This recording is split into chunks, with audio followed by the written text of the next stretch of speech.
Hi everybody, in this video I'll show you the procedure on how can you add apps to desktop on your Windows 11.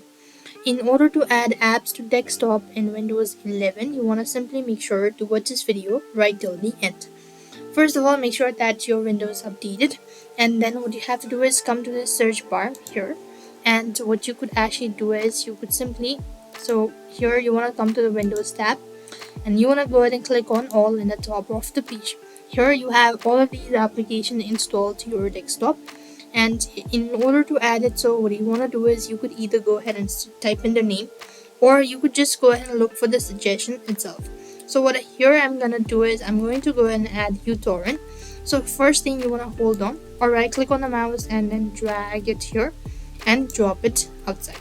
Once you've done it, so you would see it's been added to your desktop page, and you could go and adjust it where you want to place it, just like that, by drag and drop. And this is how you could go ahead and add apps to desktop. So I hope the video was helpful. Make sure to like, share and subscribe to our channel. Thank you for watching. See you in the next video.